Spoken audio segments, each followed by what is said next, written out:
Hello everyone, welcome to Shri Visuals YouTube channel. ಇವತ್ತಿನ video ತುಪ್ಪ ಮಾಡಲಿಕ್ಕೆ ಕೆನೆನ ಹೇಗೆ ಸ್ಟೋರ್ ಮಾಡಿಡೋದು ಅಂತ. ಕೆಲವರು ಕೇಳಿದರು ಕೆನೆನ ಹೇಗೆ ಸ್ಟೋರ್ ಮಾಡಿಡೋದು, ಎಷ್ಟು ದಿವಸ ಸ್ಟೋರ್ ಮಾಡಿಡಬೇಕು ಅಂತ. ಸೊ ಅದಕ್ಕೋಸ್ಕರ ಈ ವಿಡಿಯೋನ ಅಪ್ಲೋಡ್ ಮಾಡ್ತಿದ್ದೇನೆ. ತುಪ್ಪ ಹೇಗೆ ಮಾಡೋದನ್ನೋ ವಿಡಿಯೋನ ನಾನು ಆಲ್ರೆಡಿ ಚಾನಲಲ್ಲಿ ಅಪ್ಲೋಡ್ ಮಾಡಿದ್ದೇನೆ.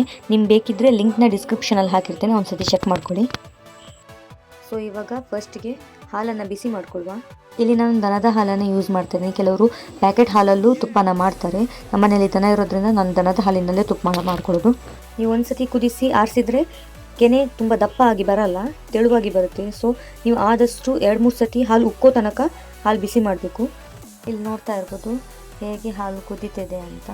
ಹಾಲು 2-3 ಸತಿ ಉಕ್ಕಿದ ಮೇಲೆ ಕರೆಕ್ಟಾಗಿ ಬಾಯ್ಲ್ ಆದಮೇಲೆ ಅದನ್ನ ಗ್ಯಾಸ್ ಆಫ್ ಮಾಡಿಕೊಂಡು 5 ನಿಮಿಷ ಹಾಗೆ ಇಡಿ. ಹಾಲು ಕುದಿಸಿ ಆದಮೇಲೆ ಸೀದಾ ಡೈರೆಕ್ಟಾಗಿ ಫ್ರಿಜ್ಜಲ್ಲಿ ಇಡ್ಲಿಕ್ಕೆ ಹೋಗಬೇಡಿ. ಒಂದು 5 ನಿಮಿಷ ಹೊರಗೆ ಇಟ್ಟು ಆಮೇಲೆ ಫ್ರಿಜ್ಜಲ್ಲಿ ಇಡಿ. ಇಲ್ಲಿ ಹಾಲು ಸರಿಯಾಗಿ ಬಾಯ್ಲ್ ಆಗಿದೆ. ಸೊ ನಾನಿಲ್ಲಿ ಗ್ಯಾಸ್ ಆಫ್ ಮಾಡಿ 5 ಮಿನಿಟ್ಸ್ ಕ್ಲೋಸ್ ಮಾಡಿಡ್ತೇನೆ. ಇದನ್ನು ಒಂದು ದಿವಸ ಫುಲ್ ಫ್ರಿಜ್ಜಲ್ಲಿ ಇಡುವ. ಫಾರ್ ಎಕ್ಸಾಂಪಲ್ ಇವತ್ತು ಸಂಜೆ ನೀವು ಬಿಸಿ ಮಾಡಿ ಇಟ್ಟರೆ ಮಾರ್ನಿಂಗ್ಗೆ ಹೇಗೆ ಆಯಿತು ಅಂತ ನೋಡ್ಬೋದು. ಸೊ ಇವಾಗ ನೋಡುವ ಕೆನೆ ಹೇಗೆ ಬಂದಿದೆ ಅಂತ. ಇಲ್ಲಿ ನೀವು ಕೆನೆನ ತೆಗೆಯುವಾಗ ನಿಧಾನವಾಗಿ ತೆಗೀರಿ, ಯಾಕಂದರೆ ಆಮೇಲೆ ಅದು ಮಿಕ್ಸ್ ಆಗುತ್ತೆ. ನೀವು ಎಷ್ಟು ಜಾಗ್ರತೆಯಿಂದ ಅದನ್ನು ತೆಗಿತೀರೋ ಅಷ್ಟು ಒಳ್ಳೆಯದು. ಇಲ್ಲಿ ಆಲ್ಮೋಸ್ಟ್ ನಾನು 2 ವೀಕ್ಸಿಂದ ಸ್ಟೋರ್ ಮಾಡ್ತಿದ್ದೇನೆ ಕೆನೆಯನ್ನು. ನೋಡ್ಬೋದು ಒಂದು ಬಾಕ್ಸ್ ಫುಲ್ಲಾಗಿ ಇನ್ನೊಂದರಲ್ಲಿ ಸ್ಟೋರ್ ಮಾಡಿಡುವಷ್ಟು ಆಗ್ತದೆ. ಸೊ ಕೆನೆನ ನೀವು ತೆಗೆದ ಮೇಲೆ ಅದಕ್ಕೆ ಸ್ವಲ್ಪ ಮೊಸರು ಹಾಕಿ ಫ್ರಿಜ್ಜಲ್ಲಿ ನೀವು ಅದನ್ನು ಸ್ಟೋರ್ ಮಾಡಿಡ್ಬೋದು.